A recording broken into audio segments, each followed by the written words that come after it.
ባለፈው እንግዲህ እንደ እግዚአብሔር ፍቃድ ያየነው ነገር ምንድነው?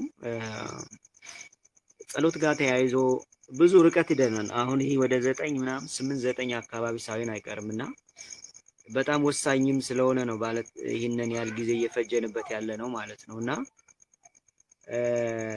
አሁን ወደ የት ነዳርለን? ምን አይነት ስሜቶች ናቸው እኛ ጋር የሚለቀቁት እና በየስንት ሰዓቱ ወይም በየስንት ሰከንዱና ደቂቃዎች ነው እኛ ጋር ፍራሽ ሞገድ የሚለቀቀው የሚለውን እናያለን። ይሄን ባይዘዌይ እንዲገባን ባጭሩ አሁን ባለፈውም ተናግሬዋለሁ። ሪሞት አለ፣ የቴሌቪዥን ሪሞት። ያ የቴሌቪዥን ሪሞት እንዘን ሪሞቱን ስንነካው ቴሌቪዥኑ ይቀየራል። ግን ቴሌቪዥኑ እንዴት እንደሚቀየር ዌቡን አናየው፣ ሞገዱን አናየው፣ በአይናችን ሞገዱን አናየው። ልክ እንደዛ ቀይረው ነው የምናየው እንጂ ቴሌቪዥኑ ላይ ሪሞቱ ተነስቶ ወደ ቴሌቪዥኑ ሲሄድ ዌቡን ሞገዱን አናየው። ወይም ደግሞ ለምሳሌ ላፕቶፕ አለን ወይ ሞባይል አለን። ላፕቶፓችን ወይም ሞባይላችን ጋር ዋይፋይ እንዴት እንደሚገናኝ ሞገዱን አናይም። በቃ ኮኔክትድ ሲል ነው የምናየው። ሞገዱ ግን እንዴት እንደየተገናኘ እንደሆነ አናይም። ወይም ደግሞ ከአንዱ ዲቫይስ ወደ ሌላ ዲቫይስ መረጃ ስንልክ በአይን አይታይም። እንግዲህ ልክ እንደዚህ ሁሉ እኛ ጋር የሚለቀቁ ሞገዶች አሉ ነው። አሁን እንዲገባችሁ ስለፈለኩ ነው ይህን ምሳሌ ያነሳሁት። አይ እንዴው ዝም ብሎ ነው ይሄ ልጅ የሚቀባጥረው እንዳትሉ ብዬ ነው። ምክንያቱም አሁን እነዚህ ሐሳቦች ይሄ የምናወራው ሐሳብ ልክ በዚህ ሞዴል ነው የሚሰራው። ቴሌቪዥኑ በሪሞቱ እንዴት እንደሚቀየር ዌቡ ሞገዱን እንደማናውቀው ሁሉ እኛ ጋር እኛ ስጋም እኛ ነፍስ ላይም አሁን ባለንበት ታይም ሽፋን አድርጎ እኛ ጋር የሚለቀቁ የጭንቀት ሞገዶች አሉ፣ የድንዛዜ ሞገዶች አሉ፣ የፍርሃት ሞገዶች አሉ፣ የበሽታ ሞገዶች አሉ። እነዚህ ሁሉ የድንዛዜ ሞገዶች አሉ ማለት ነው። ስለዚህ እነዚህን ማወቅ በጣም ይጠቅመናል ነው። ማወቃችን በጣም ይጠቅመናል፣ ምክንያቱም እንነቃለን። ምክንያቱም ዘመኑ ምንድነው? ንቁ ይላል አይደል? ንቁ ዲያብሎስ የሚወጣውን አጦ በዙሪያችሁ እንደሚያገሳ አንበሳ ይዞራል ይላል አይደል? ስለዚህ በዙሪያችን እየዞረ ነው ማለት ነው። የትኛው ልዋጠው የትኛው ልብላው እያለ እየሮጠ ነው ወይም እየዞረ ነው ማለት ነው። ስለዚህ ያ ፍጻሜ አሁን ኦልሬዲ ያለንበት ዘመን ነው ማለት ነው። በዙሪያችን አሁን ባለን በያዝነው ነገር ሁሉ እድገት ሆኖ መጥቷል። እና እኔ ቴክኖሎጂ እየተቃወምኩ አይደለም፣ ግን ቴክኖሎጂን በንቃትና በእምነት እንጠቀም የሚለውን ጽንሰ ሐሳብ እንድትይዙልኝ ስለምፈልግ ነው። በንቃትና በእምነት ስንጠቀምበት ቴክኖሎጂን ባሪያ እናደርገዋለን። በንቃትና በእምነት ካልተጠቀምንበት ቴክኖሎጂ ራሱ ባሪያ ያደርገናል። እና የትልቁ የዚህ ቤት ዋናው ስራ ይሄ ነው፣ ዋናው ፕሪንሲፕሉ ማለት ነው። እና በየስንት ሰዓቱ ወይም በየስንት የጊዜ ሰሌዳ ነው ሞገዶች የሚለቀቁ ወደሚለው ስነድ እንግዲህ 24 ሰዓት ውስጥ እንግዲህ 3 የሰዓት መስኮቶች የሚባሉ አሉ። እነዚህ የሰዓት መስኮቶች ማለት ማለዳ አለ፣ ቀትር አለ፣ እኩለ ሌሊት አለ። እንግዲህ ቀትር ላይ በተለይ ያው መዝሙረ ዳዊት ላይም ስታነቡ እኩለ ሌሊት ላይ ቀትር ላይ ብዙ ጊዜ ይገልጻቸዋል። ለምን? በዛ ሰዓት የሚለቀቁ በጣም አደገኛ የአየር አጋንንት ወይም የወደቁ እርኩሳን መናፍስት ወደ ሰው ልጅ ላይ በጣም ኃይለኛ ሞገድና ጉልበት የሚለቁበት ስለሆነ ነውና ማለዳና ቀትር እኩለ ሌሊት የሚባሉት የእሳት መስኮቶች ናቸው ማለት ነው። እና እነዚህ ሲሆኑ በእነዚህ ሰዓት እንግዲህ በእነዚህ ሰዓታት እግዚአብሔር አምላክ መለኮታዊ ኃይል ከሰማይ ወደ ምድር የሚፈስባቸው ሰዓታት ናቸው። ለምን? ቤተክርስቲያን ሰባቱ ሰዓታት ወይም ሰባቱ ሰዓታት 7 ጊዜ ጸልዩ ብሎ በመዝሙረ ዳዊት 118 ላይ የተቀመጠው ጠዋት አለ፣ ከዛ 3 ሰዓት አለ፣ 6 ሰዓት አለ፣ 9 ሰዓት አለ፣ 11 12 ከዛ ማታ ሲተኛ ከዛ 6 ሰዓት እነዚህን ስንቆጥራቸው 7 ይሆናሉ ማለት። ስለዚህ ልክ እነዚህ ሁሉ አሁን ቀትር ላይ 6 ሰዓት ላይ ብዙ ጊዜ ሰው ይፈዛል፣ ይደነግዛል፣ ያፋሽካል፣ በጣም ጫና አለበት። እኩለ ሌሊት ላይ ደግሞ እንቅልፉ በጣም ኃይለኛ ይሆናል። ማለዳ ላይ ደግሞ የሰው ልጅ እንዳይነሳ ብዙ ጫና አለበት ማለት ነው። ስለዚህ እነዚህ ኃይሎች በዚህ ሰዓት የሚሰሩበት ነው። አንደኛ እነዚህን የእግዚአብሔርን ጸጋ እንዳንቀበል የሚያደርጉበት ሰዓት ነው። የሰው ልጅ ከነቃ በእነዚህ ሰዓት ውስጥ ኃይለኛ የሆኑ ኃይሎችን ያገኛል ማለት ነው። ብርታት የሆኑ ኃይሎችን ያገኛል። ስለዚህ በእነዚህ ሰዓት ይዋጋሉ ማለት ነው። ሞገድ ይለቃሉ። የመላእክት ጸሎት ዕጣን የሚያደርግባቸው የብርሃን በሮች ናቸው እነዚህ ሰዓታት። ሚስጥሩ ምንድነው? አፍራሽ ንዝረት ወይም አፍራሽ ኃይሎች የሚለቀው የሰው ልጅ ነፍስ ከነዚህ የጸጋ በሮች እንዳይገናኝ ለመገደብና ድንዛዜ ለመስጠት ማለት ነው። እንግዲህ ሰው እንደምታዩት ደንዝዟል። ኑሮ ነው የሚያሳስበው። ይሄ ሶስተኛው ዳይሜንሽን የሚባለው ስጋና ቁስ የሚባለው ላይ ነው በቃ ተቀምጦ ያለ። ዝም ብላችሁ ዙሪያችሁንም ስትመለከቱ ምናምን በቃ ምን እበላለሁ፣ ምን እጠጣለሁ፣ እንዴት ነው የምኖረው ምናምን የሚለው የቁስና የጊዜ ልኬት ውስጥ ነው ተቀምጦ ያለ፣ ተቆልፈን ያለው ማለት ነው። ስለዚህ እነሱ ብዙ ቦታ ሰርተውብናል፣ ብዙ ሰዓት ሰርተውብናል፣ ብዙ ዘመን ሰርተውብናል ማለት ነው። ስለዚህ በእነዚህ ሰዓታት ውስጥ በጣም ከፍተኛ የሆነ ወደ ሰው ልጅ ይለቃሉ ማለት ነው። ስለዚህ ይህንን ማወቅ እኛ በዛ ሰዓት ንቁ እንድንሆን ያስፈልጋል ማለት ነው። እንዲያውም ብዙ ጊዜ አባቶች ምን ይላሉ? ቀትር ላይ ሻርፕ 6 ሰዓት ላይ ምግብ አትብሉ ይባላል። ሻርፕ 6 ሰዓት ላይ ምግብ አትብሉ ይባላል። ማለት ምን ለማለት ተፈልገው ነው? በዛ ሰዓት እንግዲህ በምስጢራዊ ዓለም ብዙ የሚካሄዱ ነገሮች አሉ። እኛ በአይን ስለማናያቸው ነው እንጂ ዓለም ላይ ብዙ የማይታዩ ረቂቅ ነገሮች አሉ ማለት ነው። እና እነዚህ በጣም የእሳት መስኮቶች የሚባሉ ማለዳ፣ ቀትር፣ እኩለ ሌሊት ላይ ኃይለኛ የሆነ አፍራሽ ኃይል የሚለቅበት ሰዓት ነው ማለት ነው። ሌላኛው የእሁድ ምሽትና ሰኞ ማለዳ፣ በተለይ ቅዳሜ በጣም ያስመሸንና ቅዳሜ ላይ በቃ እንደምንም ብሎ ማለት ነው ያስመሸናል። በቃ የማን ጎትተው የማን ሰራው የማን መዝነው ምናምን ነገር የለም። ቅዳሜ ላይ በጣም ያስመሸንና መጨረሻ ላይ እሁድ ምሽት ላይ ወይም እሁድ ጣት እንዳንነሳ በጣም ኃይለኛ ጫና ያደርግብናል። ኃይለኛ ጫና፣ ምክንያቱም እሁድ ማለት የሰንበት ነች፣ እረፍት ናት። ስለዚህ በዚህ ሰዓት እግዚአብሔር አምላክ ለሰው ልጆች የትንሣኤም ቀን ስለሆነች ለሰው ልጆች ጸጋ የሚልክበት ቀን ነው። ስለዚህ በዛ ሰዓት ወይ ቤተክርስቲያን እንዳይገኝ ወይ መልካም ነገር እንዳያደርግ ቅዳሜ ማታ ጀምሮ እስከ እሁድ ጠዋት ላይ በጣም ይፈታተናል። ያ ማለት ኃይለኛ ድንዛዜ ይልካል ማለት ነው። አሁን ይህ መረቡ ማትሪክስ ስንለው እንግዲህ ቴክኖሎጂ ብቻ አይደለም። ባይዘው ባለፈው ኢንሰም ኬዝ ባህላዊ አፍራሽ ኃይሎችን የወደቁ መላእክት እነዚህ ድግምት ምናምን ብለናል። ባይዘው እነሱ በማትሪክስ ውስጥ የሚጠቃለሉ ናቸው። ማትሪክስ ስንል ባይዘው በጣም ረጅም ነው፣ እጁ ረጅም ነው። በጣም ረጅም ስትራቴጂዎች ነው ያሉት፣ እግሮች አሉት። መረብ ስለሆነ ብዙ እግሮች አሉት፣ ብዙ ስትራቴጂ አለው፣ ብዙ የሚራመድበት እግር አለው። ስለዚህ በእነዚህ ሰዓት ላይ በጣም ከፍተኛ የሆነ ሞገድ ይለቀቃል ወደ ሰው ልጅ ማለት ነው። ስለዚህ ምክንያቱ እሁድ ምንድነው? እሁድ የብርሃንና የትንሣኤ ቀን ስለሆነ ነፍስ ከፍተኛ መንፈሳዊ ኃይል እንዳታገኝ ወይም ያደርጋል። ስለዚህ በእሁድ ቀን መንፈሳዊ ኃይል እንዳታገኝ ይፈታተናታል። በስጋ በኩል ብዙ አፍራሽ ኃይሎችን ይለቃል ማለት ነው። ስለዚህ መረቡ ይህን ንዝረት ለመስበር ሰውን ወደ ዓላማ የባርነት ቀንበር፣ የስራ ጫና፣ በጭንቀትና በድካም እንዲገባ ለማድረግ ሆን ብሎ አፍራሽ ስሜት ሞገድ ይለቃል ማለት ነው። ይለቃል። አሁን እንግዲህ ይህንን ማወቁ ለኛ በጣም ትልቅ ነገር ነው ማለት ነው። ሌላኛው የጨረቃ ሙሉነት ስትሆን፣ ጨረቃ ሙሉ ስትሆን እንግዲህ የተፈጥሮ ህግ ስለሆነ ነው። ጨረቃ ሙሉነት ስትሆን እና የውሃ ባህር ተጽዕኖ ጋር ተያይዞ ከፍተኛ ሞገድ የሚለቅበት ጊዜ ነው። የሰው ልጅ አካል በውሃ የተገነባ በመሆኑ ማለት ነው። ለምሳሌ ኢየሱስ ክርስቶስ መስቀል ላይ ሳለ ጎኑን ሲወጋ በለቅርጽ 2 ነገሮች ነው አይደል የፈሰሱት፣ ውሃና ደም። ስለዚህ በእነዚህ ነገሮች ሁሉ የሰው ልጅ እንደሚድን እየነገረን ነው ማለት ነው። ስለዚህ ውሃ ደግሞ 75% የሰው ልጅ ውሃ ነው። ስለዚህ በዚህ ሰዓት ጨረቃ ሙሉ ስትሆን ውሃ ላይ ተጽዕኖ ታሳድራለች። ስለዚህ በዛ ሰዓት የሚጠጣው ውሃ በሰው ልጅ ላይ 70%ቱን ተጽዕኖ ስለሚያደርግ ተፈጥሯዊ ግፊት ታደርጋለች ማለት ነው ጨረቃ። ስለዚህ ምንድነው ተፈጥሯዊ ኃይል ተጠቅሞ የሰውን ቁጣ፣ ጭንቀት፣ ስጋዊ ፍላጎት ከመጠን በላይ በማናር መንፈሳዊ ሚዛኑን እንዲያጣ ያደርገዋል ማለት ነው በዚህ ሰዓት። ስለዚህ ቁጣ፣ ጭንቀት፣ ስጋዊ ፍላጎት ይለቀቃል ማለት ነው። ይህ ጨረቃ ሙሉ ስትሆን ከነሱ ጋር ተገናኝቶ ያው በማይታየው ዓለም ግንኙነት ስላላቸው ነው እንግዲህ ይህ በስነ ፍጥረትም ማለት ነው።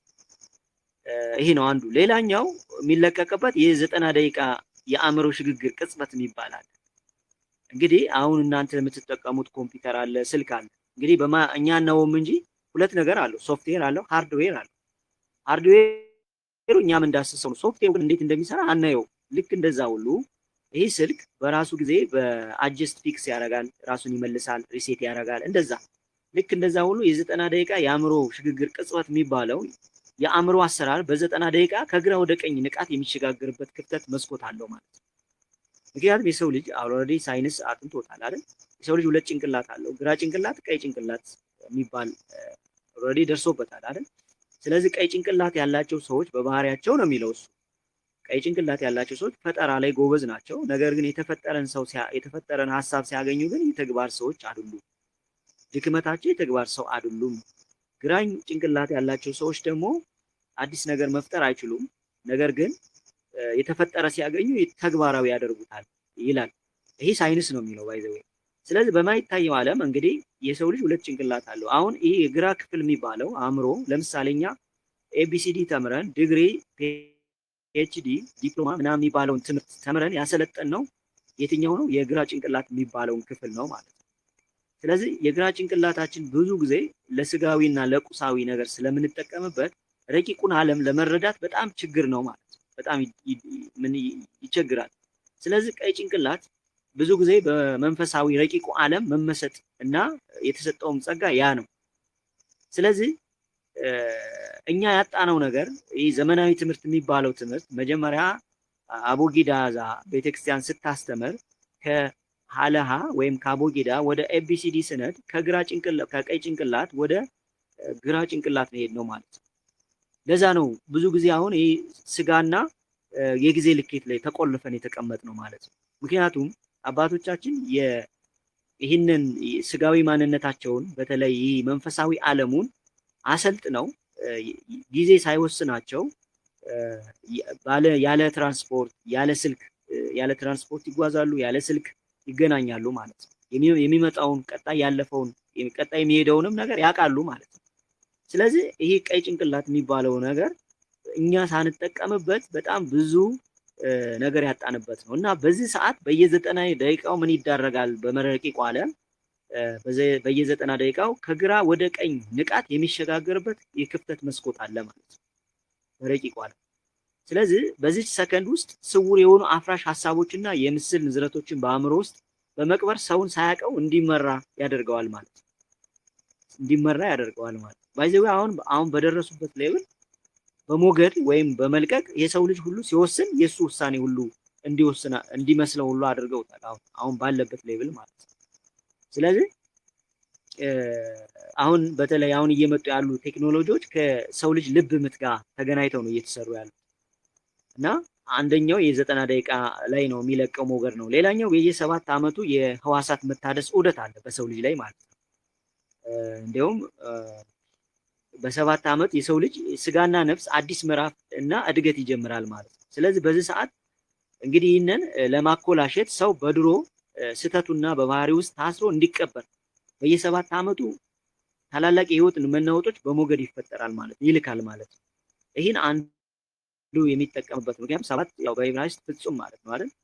ስለዚህ በፍጹምነት ደረጃ ላይ ይሄ ሰው በዛ ሰዓት በረቂቁ ዓለም የሚያደርገውን ዑደት በትክክል ከእግዚአብሔር ጋር እንዳይገናኝ የሚያደርግበት አንዱ የሚለቅበት ትልቅ አፍራሽ ሞገድ ነው ማለት ነው። ሌላኛው ታላላቅ መንፈሳዊ በዓላት ዜማ ሲካሄድ ዋዜማ ላይ ማለት ነው። እንግዲህ ታላላቅ መንፈሳዊ በዓላት ላይ ሲካሄዱ በበዓላት ወቅት የሚፈጠር የአንድነት ጸሎት አለ። እንግዲህ በዚህ ሰዓት የአንድነት ጸሎት ምን ያደርገዋል? ይረብሸዋል። ምክንያቱም አንድነት ጸሎት አንድም ሁለትም ሆናችሁ በስሜ ብትሰበሰቡ እኔ በዛ አለሁ ስላለ አንዱ ደካማ ነው፣ አንዱ ጠንካራ ነው። ስለዚህ አንዱ ለአንዱ ይጸልይ ነው አይደል? ስለዚህ እኔ ለአንዱ ስጸልይ የኔንም ይሰማኛል የዛ ሰውንም ይሰማል ማለት ፍቅር ማለት ያ ነው። መተሳሰብ ማለት ያ ነው። ስለዚህ ይህን ሲያቅ አንድነት ፍቅር ማለት በጣም ለሱ እሳት እሾህ ነው፣ አይመቸውም። ስለዚህ በእነዚህ ሰዓት እንግዲህ ሰዎቹ ወደ ቅድስና እንዳይሄዱ በዋዜማው ላይ ጸብ፣ የስጋ ፍላጎት፣ የድካም ሞገድ በመልቀቅ በዓሉን በስጋዊ ደስታ ብቻ እንዲያሳልፉ ያደርጋሉ ማለት ነው። በቃ በስጋ ብቻ እኔ አሁን ምንድነው መንፈሳዊ ኃይል ያገኘሁት ምንድነው የተባረኩት ብሎ ሰው ልጅ ብቻ እንዳይጠይቅ ማለት ነው። አሁን ብዙ ጊዜ ትመለከታላችሁ በጥምቀት በዓል፣ በገና በዓል፣ በመስቀል በዓል ተመልክታችሁ ከሆነ ዋዜማው ላይ ምን እንደሚፈጠር ታውቁታላችሁ። ባይዘው ከባድ ነው። ምክንያቱም ያ ሁሉ እንደገና ደግሞ እነዚህ ኮንሰርቶች፣ ድግሶች አሉ። የሙዚቃ ኮንሰርት፣ የድግስ እንደውም እነዚህ ጾም ሲገባ ራሱ የፋሲካ ጾም መያዣ ምናምን እያሉ ኮንሰርቶች ይመጣሉ። አሁን እነዛ ሁሉ ሲመጡ ዝም ብለው አይደለም የሚመጡት፣ ታርጌትድ ሆነው እነዛ አፍራሽ ኃይሎች በዛ ሰዓት ሲለቀቁ የሰው ልጅ ንቃተ ህሊና እምነት የሚያደነዝዙና ሞገድ የሚለቁ ኃይሎች ናቸው ማለት ነው። እና ታርጌትድ ተደርጎ ነው እየተለቀቀ ያለው ማለት ነው። በዚህ ሰዓት በዋዜማ ሰዓት ኃይለኛ የሆነ ሞገድ ይለቀቃል። በዛ ሰዓት እኛ መንቃት አለብን ማለት ነው። ሌላኛው አዳዲስ የቴክኖሎጂ ሞገዶች ሲዘረጉ ወይም አዳዲስ ቴክኖሎጂ በኢትዮጵያም በዓለም ላይ ሲተዋወቁ በእንደዛ አይነት ሰዓት አዳዲስ የረቀቁ ሞገዶች መሳሪያዎች በቀጥታ ከሰው ልጅ የዘር ዲኤንኤ ጋር ስለሚገናኙ በዛ ሰዓት ሞገድ ይለቃል ማለት ነው። ለምሳሌ አዲስ ነገር ሲዘረጋ አዲስ ነገር ሲሰራ ያንን ነገር ለማስተዋወቅ ልክ የሰው ልጅም በዛ ውስጥ እንዲገባና እንዲካተት እንዲደነዝዝ እነዛ አይነት አፍራሽ ኃይሎች ይለቀቃሉ ማለት ነው። ያ ማለት ስውሩ ኃይል የተለያዩ ናቸው። የወደቁ መላእክት ያው ብዙ ናቸው ታውቋቸዋላችሁ። ነገር ግን መንገዳቸው የተለያየ ቢሆንም ግን አላማቸው ግን አንድ ነው። አት ዘ ኤንድ ኦፍ ዘ ዴይ ኦልሬዲ ራዕይ 13 16 ጀምሮ ያለው ነው። የትኛውም ነገር ቢካሄድ በአለም ላይ የትኛውም ነገር ቴክኖሎጂ የሚሰራ ሌላ ነገር የሚውል የመጨረሻው ጎል ምንድነው? ራዕይ 13 16 ጀምሮ ያለውን ስናነበው ታላላቆቹ ታናናሾቹ፣ ባሪያዎቹ ጌቶቹ፣ ባለጸጎቹ ድሆቹ የአውሬው ምልክት በቀኝ እጃቸው ወይም በግንባራቸው ያደርጋሉ። ያን ያላረገ መሸጥ መግዛት አይችልም። ቁጥሩም የሰው ቁጥር ነው። ቁጥሩም 6 ነው። ጥበብና እውቀት በዛ አለ ብሎ ዘግቶታል። አሁን እዚህ ላይ ጥበብና እውቀት አለ ሲል በዚህ ዘመን ላይ ከነሱ በላይ እውቀትና ጥበብ ከሌለን ካልነቃን ኦልሬዲ እኛ እንደ ጨው ማሙተን የምንጠፋበት ጊዜ ላይ ያለ ነው ማለት ነው። ምክንያቱም እድገት ነው። እድገት ብሎ ነው የመጣው። እድገቱን ግን በንቃትና በእምነት ካልተጠቀምንበት፣ ባሪያ አድርገን ካልነቃን፣ ነገሮችን የምናይበትን መነጽር ካልተስተካከለ፣ አይናችን ያለው መነጽር ካልተስተካከለ ኢንሰም ኬዝ የኖህ ዘመን አይነት ይመጣል ማለት ነው። ምክንያቱም ኖህ ላይ ቢሊየን ህዝብ ጠፍቶ 8 ሰዎች ነው የዳኑት። እኔ ላስጨንቃችሁ አይደለም፣ እንድትነቁ ነው። ስለዚህ እኛው የሚጠበቅብን መንቃት ነው፣ መጨነቅ አይደለም፣ መረበሽ አይደለም። ባይ ዘ ዌይ ይሄ እውቀት እናንተ ጋር ሲመጣ እንድትነቁ ነው። እግዚአብሔር በአንድም በሌላም ያስተምራል፣ የሰው ልጅ ግን አያስተውልም ስለሚል መጽሐፍ ማለት ነው። ስለዚህ ይህንን እንደ መረጃውን እንደ ንቃትና እንደ እምነትና በተግባር የሚገለጽ አድርጋችሁ መውሰድ ነው እንጂ አዋቂ ስለሆናችሁም አትድኑ። ባይ ዘ ዌይ አዋቂ ወይም ሊቅነት ቢሆን ኖሮ አሪዮስ፣ ንስጥሮስ፣ መክዴሚያኖስ ይድኑ ነበር አይደል? ስለዚህ እሱ እንደ እውቀት አይደለም ምንዘው ማለት እና አዳዲስ ቴክኖሎጂ ሲዘረጉ ዋትስ ቢሃይንድ ዘ ኩርቴን ከመጋረጃ ጀርባ ምንድነው ያለው ጨዋታ የሚለውን ማየት፣ አይንን ማሻሻል፣ ቅምጥን ማስወገድ ይጠይቃል ማለት ነው። እና በዚህ ሰዓት እንግዲህ የአዳዲስ ቴክኖሎጂ የሰው ልጅ መለኮታዊ ተፈጥሮ በማዛባት ወደ ማሽንነትና ወደ ባርነት ለመለወጥ የታለመ ስውር የሞገድ ጥቃት ይልካል ማለት ነው። ይሄ ነው አንዱ። እንግዲህ ሌላኛው አሁን ያለንበት ዘመን ያው አንብባችሁት ይሆናል። ባለፈው 2018 ከ2017 ጀምሮ እስከ 2019 ኦልሬዲ እግዚአብሔር አምላክ የንቃት ወይም የሰው ልጅ እንዲነቃ ያስቀመጠው መለኮታዊ የጊዜ አቆጣጠር ነው። ተመልከቱ። የጀመረው 2017 ላይ ነው። አሁን 2018 ነው ያለው። ዘኔክስ 2019 ይመጣል። 2019 እና እስከ 20 ድረስ ደግሞ የሆኑ የሚፈጠሩ ነገሮች አሉ። በተለይ በጣም የሚገርሙ የሚፈጠሩ ነገሮች አሉ። እኛ በንቃት ምን መዝናቸው። እምነት ያው ዝም ብሎ አይደለም አይደል? አንዴ የሚያድገው ቀስ እያለ ነው የሚያድገው። ጊዜ ይፈጃል። እንደ ሕፃን ነው የሚያድገው እምነት። ስለዚህ እምነት አድኖሃል እያለ ክርስቶስ ሲናገር የነበረው እምነታችን አሁን ጀምረን ካላደበር ነው በጾም በጸሎት በስግደት እና በቤተክርስቲያን ቀርበን በንስሐ ካላሳደግ ነው እምነት አንድ ጊዜ የሚመጣ ነገር አለ። እምነት ቀስ እያለ ነው የሚመጣው። እንደ ሕፃን ነው የሚያድገው። አይደለም ተራራን የሚያፈርስ እምነት የሚመጣው ዝም ብሎ አይደለም። አባቶቻችን ዝም ብሎ አላመጡት። ብዙ ታግለው ነው፣ ብዙ ነገር አድርገው ነው ረቂቁ ነገር ሁሉ ይታያቸው እንጂ አሁን እንደምናየው ዘመን ሰው ተኝቶ መክበር ይፈልጋል። ተኝቶ ጥበብ እንዲገለጽለት ይፈልጋል። እንደሳማ ማለት ነው። ይህ ፍጹም ስህተት ነው። መታገል አለበት። መታገል፣ መውደቅ፣ መነሳት አለበት። ምክንያቱም ለስጋ እንኳን ስንት ነው የምንለፋው አይደለም? ጀስት ከሞት በኋላ ላለው ለዘላለማዊ ህይወት ለስጋ ስንት ነው እየለፋን ያለን? ተመልከቱ። ጧት ወጥተን ማታ እንገባለን፣ ግን አንድ ምን ሰራት የነፍስ ስራ እንኳን የለችም ማለት ነው። የምትሰሩትን ቀጥሉ በዛው። ነገር ግን አብዛኛው ሰው እስቲል እኔ ኮሜንት ሳነብ ራሱ ይገርመኛል አንዳንዴ። በጣም በጣም የሚገርም በቃ እንዴ ምን አይነት ደረጃ ላይ እንዳለን ማለት ነው። እውቀት የሚባለው ነገር በቃ ጠፍቶ እንዴት አድርገው ነው ያደረዘዙ? እንዴት አድርገው ነው የቆለፉ? ማንበብ እንኳን ያልቻለን፣ መጠየቅ ማወቅ እንኳን ያልቻለን ማለት ነው። ደስ በቃ እንደ እንስሳ እየኖረን ያለን ሰዎች ማለት ነው። ይበላል፣ ይጠጣል፣ ይተኛል፣ ከዛ ይነሳል፣ ስራ ይሄዳል። አሁንም እንደዛ። ከእንስሳት በምን ነው የምንለየው? እንስሳት እኮ 4 እግር ሆነው የተፈጠሩት ጀስት ደማዊ ነፍስ ናችሁ እዚሁ ነው የምትቀሩት ሲል ነው አይደል? ሰው ደግሞ 2 እግር አለው። 2 እግር ማለት ትንሣኤ አለብህ ማለት ነው አይደል? ከሞት በኋላ ጥያቄ አለ ማለት ነው። ስለዚህ እነዚህ ነገሮች በቅጽበት እንኳን መርሳት የሌለብን ነገሮች ናቸው ማለት ነው። ምክንያቱም ፍሪ ዌል ነው፣ ነፃ ፍቃድ ነው። እና አሁን ያለነው 2018 ቀመሩን ስንሰራው መለኮታዊ ቀመሩን ስንሰራው 11 ነው የሚመጣው። 11 ማለት 2 1 ሆነው የተቀመጡ ናቸው። በር ማለት ነው። በር ማለት ደግሞ 2 ነገሮች ይዘረጋሉ፣ የጨለማ መንገድና የብርሃን መንገድ ማለት ነው። ስለዚህ ወደ ብርሃኑ መንገድ እንድንሄድ አሁን ነው መሰልጠን ያለብን። አሁን ነው ጥረት ማድረግ ያለብን። አሁን መውደቅ መነሳት ያስፈልጋል። መሻት የሚባለው ነገር አለ። ለመዳን እኮ መሻት ያስፈልጋል አይደል? ያ በር እንዳይዘጋ መጽሐፍ ቅዱስ ላይ ደናግላን አሉ አይደል? እነሱ ሲጠብቁት እኮ የቀሩ አሉ አይደል? ሙሉ መብራቱንና ሻማውን አንድ ላይ ጧፉንና ዘይቱን አንድ ላይ ይዘው የጠበቁ እንደገና አንዱ ደግሞ የጎደለባቸው አሉ። ያ ማለት እኮ አሁን እኛ ያለበት ዘመን ነው። ስለዚህ እምነቱንም መግባሩንም ማለት ነው እምነቱንም ምግባሩንም ይዘን ስንቀጥል የብርሃኑን መንገድ እናገኘዋለን። እግዚአብሔር አይተውንም። የእውነት ምነግራችሁ እግዚአብሔር አይተውንም። ይሰራል፣ እየሰራ ነው።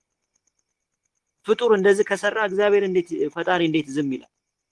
ፍጡር እዚህ ድረስ ከሄደ ፍጡር እዚህ ድረስ በረቂቅ ከሄደ ፈጣሪ እንዴት ይሄዳል? ከዚህ በላይ ነው ባይዘው። ግን ልትድን ትወዳለህ የሚለው የመሻት ጥያቄ ግን አሁንም ነፃ ፈቃዳችን ላይ ነው ያለው። ስለዚህ 2018 ስንሰራው በቤተክርስቲያን ቀመር የበር የመለያያ ታላቁ ሪሴት የሚባለው መለያያ ማለት ነው። አሁን የምታዩት የጦርነቱ ነዳጁ ምናምን ሁሉ ኤቭሪቲንግ ምንድነው? መለያያ ነው። መለያየት አለበታ። ዝም ብሎ አይገባማ። 2 እግር አለኝ ብሎ 2 ዛፍ ላይ አይወጣም፣ ወይም 2 ላይ እሳትና ውሃ ላይ አይከትም። ወይ እሳቱ ጋር ይሆናል ወይ ውሃው ጋር ይሆናል ማለት ነው። ስለዚህ የመለያያ ጊዜ ስለሆነ መፈተን አለበት። ፈቶ ቶን ሆኖ እሳት ሆኖ ይወጣል። ከዛ የብርሃኑን መንገድ ያገኛል። የሚድንበትን የብርሃን መንገድ ያገኛል። ለምን? ፈጣሪ ከፍጡር በላይ ነው። እግዚአብሔር ከፍጡር በላይ ነው። እኛ እኮ ቅዱሳን መላእክት በጎናችን ነው ያሉት። ጻድቃን ሰማዕታት በጎናችን ነው ያሉት። ወላዲተ አምላክ በጎን ነው አለች። እግዚአብሔር እኛ ጋር ነው። እኛም ምኑ ነው የጎደለን? በእውነት ለመናገር ማለት ነው። ስለዚህ ቢያንስ ጎናችን ጋር ያለ ማን ነው፣ በዙሪያችን ያለ ማን ነው የሚለውን የግዛ ነገር ማሰብ አለብን ማለት ነው። እና ይሄ 2018 ላይ የምህረት የታላቅ ሽግግር ኮድ ስለሆነ በዛ አመት እንግዲህ መሰረት የንቃት መለያያ ታላቅ በር ላይ ነው ያለነው። ስለዚህ ምን እየተካሄደ ምንድነው የሚካሄደው የሚለውን ነገር እንኳን ማወቅና ራስን ማንቃት በጣም ወሳኝ ነው። ምናልባት ይሄ ኢትዮጵያ እጆቿን ወደ እግዚአብሔር ትዘረጋለች የሚለው የሚፈጸምበት መለኮታዊ ፍርድ የምናገኝበት የጊዜ ቀመር እየመጣ ነው። በቃ ይሄ በእውነት ነው የምነግራችሁ፣ እየመጣ ነው። ይህን አይነት እውቀት ዝም ብላችሁ እኮ አይደለም የምናገኘው፣ ዝም ብለን አናገኘውም ይህን እውቀት። በቃ የጊዜ ቀመሩ እንደዛ ስለሆነ እና እኔ ደካማው የምሆን ወንድማችሁ እየነገርኳችሁ ያለሁት እንደዛ ነው ማለት ነው። ስለዚህ ሌላኛው በየ11 ደቂቃው ነው። በየ11 ደቂቃው ዑደት ምን ይላካል? ሞገድ ይላካል። ከሳተላይት ከ5G ከፋይዳ ጋር ተያይዞ ሞገዶች ይለቀቃሉ። ቀደም እንዳልነው ሪሞቱ ወዶ ቴሌቪዥኑን እንደሚቀይረው ሞገዱን እንደማናየው የሰው ልጅ ላይ አፍራሽ ሆኖ የሆኑ ኃይሎች ይለቀቃሉ። እንደገና እነዚህ የወደቁ መላእክትም የሰው ልጅ ይታገላሉ። አብረው ነው የሚሰሩት ባይዘው። ስለዚህ በየ11 ሰዓቱ ዑደት አለ ማለት ነው፣ ይለቀቃል ሞገድ። ስለዚህ መንቃት አለብን፣ ይህንን ማወቅ አለብን ማለት ነው። ምን እየተካሄደ እንደሆነ ማወቅ አለብን። ሌላኛው ማለዳ ላይ ቀደም ያልነው ነው። ሌላኛው በ2.4 ሰከንድ በየ2.4 ሰከንዱ የሚለቀቅ የልብ ትርታ የሚያዛባ ረቂቅ ምት አለ። እንግዲህ ምት በዚህ ሰዓት የምትለቀው ምት አለ፣ ልብ የምትለቀው ሞገድ አለ፣ የምትመታው ምት አለ። ስለዚህ አሁን እየተሰሩ ያሉት በተለይ አፖቹ ኤአይ እና እንደዚህ ዘመናዊ የሆኑ ነገሮች ከሰው ልጅ የልብ ምት ጋር ተያይዘው ነው እየሰሩ ያሉት ማለት ነው። ልብን ያዙ ማለት ኦልሬዲ የሰው ልጅ ማንቀሳቀስ ይችላሉ ማለት ግን ልብ ኦልሬዲ በእግዚአብሔር ዘንድ የተያዘች ነው። ምክንያቱም ልጄ ሆይ ልብህን ስጠኝ ስለሚል ማለት ነው። እጅህን ስጠኝ አላል፣ አፍክን ስጠኝ አላል። ልብ ራሷን ችላ በ40 ሺህ መለኮታዊ ክሮች ወይም ደግሞ የብርሃን ክሮች ከስላሴ ዙፋን ጋር የተገናኘች ነች። ልብ ራሷን ችላ 5000 እጥፍ ከአእምሮ በላይ ሞገድ ማመንጨት ትችላለች። የልብ እነዚህ ብርሃን ክሮች ራሳቸውን ችለው ያለ አእምሮ ማሰብ ይችላሉ። ተመልከቱ። ስለዚህ ልብ ላይ በደንብ ከሰራን ልባችን አጥብቀ ልብህን ጠብቅ የህይወት መውጫው ከሱ ነውና ይላል አይደል መጽሐፍ ቅዱስ ላይ። አጥብቀ ልብህን ጠብቅ የህይወት መውጫው ከሱ ነውና ይላል። ስለዚህ ልብ ይህን ያህል ነግሳለች ማለት ነው። ስለዚህ በ2.4 ሰከንድ የሚለቀቁ አፍራሽ ሞገዶች አሉ ማለት ነው እና እሱንን ማየት አለብን ማለት ነው። ኦልሬዲ ሲሰሩ በዛ ስታይል ሆነው የተሰሩ ስለሆነ ማለት ነው። ሌላኛው በየ7 ቀኑ የሚደረግ ዳግም ምለሳ የሚባል አለ። በ7 ቀን አንድ ቀን በየሳምንቱ የሰው ልጅ አእምሮ አዲስ አጀንዳ እንዲቀበል የማድረግ ሂደት ማለት ነው። እንግዲህ ያው አይታችሁ ከሆነ አጀንዳዎች አሁን የሆነ የቫይረስ ወይም ደግሞ የሚመጣ ቫይረስ ረስተን ሳለ እንደገና ቀጣይ ምን ይመጣል? የበሽታ ይመጣል። ከበሽታ ደግሞ ቀጥሎ ጦርነት ይመጣል። ከዛ ደግሞ ሌላ አጀንዳ ይነሳል ማለት ነው። ስለዚህ አጀንዳ በአጀንዳ ነው የሚሆነው ማለት ነው። እነዚህ ፐርፐዝሊ ነው የሚሆኑት፣ ዝም ብሎ አይደለም። ባይዘው አጀንዳ እንሰጣለን፣ አጀንዳውን ደግሞ ይወስዳል የሰው ልጅ። ከዛ ሾርት ሚሞሪ ይሆናል ማለት አንዱን ይረሳል፣ አንዱን ይተዋል፣ አንዱን ደግሞ በአዲሱ ልክ እዛ ውስጥ ይዘፈቃል ማለት ነው።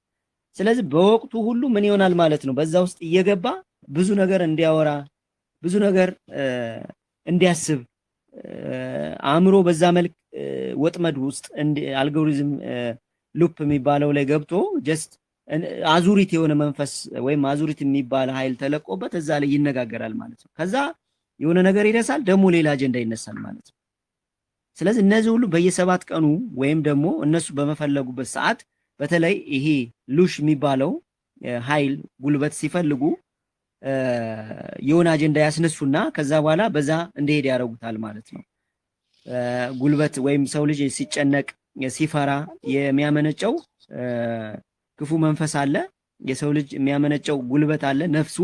ያንን እንደ ግባት እንደ ጉልበት ይጠቀሙበታል፣ ይመጡታል ማለት ነው። እነዚህ አፍራሽ ኃይሎች ይህን ዓለም የገነቡት እኔ አርከን የሚባሉት ወይም 4D ላይ 4ኛው ዳይሜንሽን ላይ ያሉት የሰው ልጅ ከ3D ላይ ቁጭ ብሎ ወደ 4ኛው ዳይሜንሽን እንዳይገባ ጀስት በቁስና በጊዜ ልኬት ውስጥ ቁጭ ብሎ ስለ ነፍሱ ብቻ እንዳያስብ የሚደረግበት አዙሪት ማለት ነው።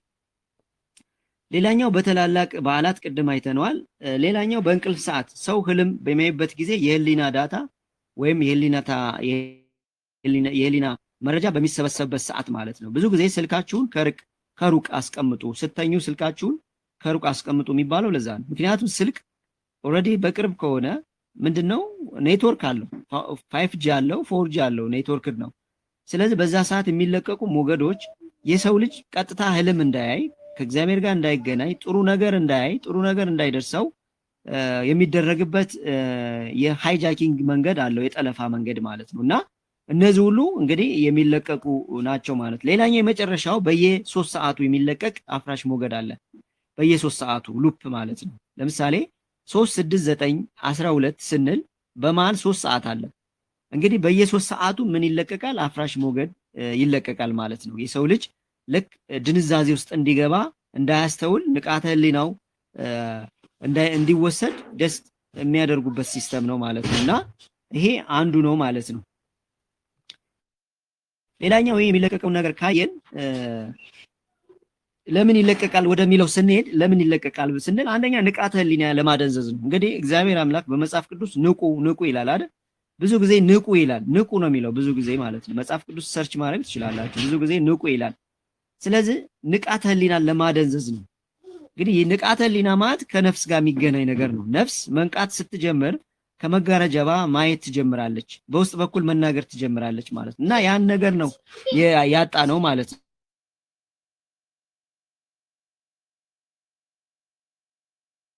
ኦኬ ሌላኛው የፍርሃት ኃይልን ለመመገብ ማለት ነው። እንግዲህ ለምን ይህን ሞገድ ይለቃሉ ብለን ስናስብ የፍርሃት ሞገድን ለመልቀቅ ነው ማለት ነው። እንግዲህ ለጨለማው የፍርሃት ሞገድ ምንድነው? ምግብ ነው ብለናል አይደል? የሰው ልጅ በጦርነት ሲጨነቅ፣ በፍርሃት ሲጨነቅ የሚያመነጨው ምግብ አለ። ነፍሱ የምታመነጨው ምግብ አለ።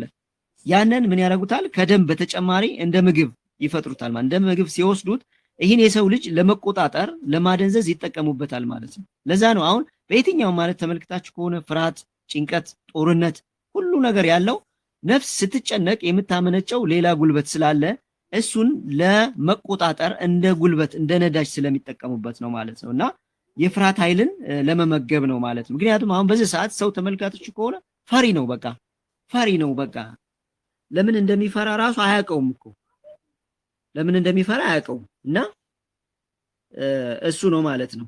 ሌላኛው የተገዥነትን ለመፍጠር ነው። ተገዥነት ለመግዛት ማለት ነው። ሰባሪ ሞገዶች የሰው ልጅ ፍቃድ በማታከም እንደ መንጋ ለመንዳት ማለት ነው። እንግዲህ ይሄ በቤተክርስቲያን አስተምሮ በእርግጥ አንድ ላይ ስንሆን የኃይል ጸሎት አለው አይደል? አንድነት ኃይል ጸሎት አለው። ነገር ግን ሲገለበጥ ግን ምን ይባላል? ይሄ የመንጋ አስተሳሰብ ይባላል። እሱ የሚወስደው በመንጋ አስተሳሰብ ነው። የመንጋ አስተሳሰብ ሲባል 1000 ሰው አንድ ሐሳብ እንዲያስብ ማድረግ ማለት ነው። ይህ ሲሆን ደግሞ የሰው ልጅ ለመቆጣጠር ምቹ ያደርገዋል ማለት ነው። አሁን እነዚህ ኮንሰርቶች፣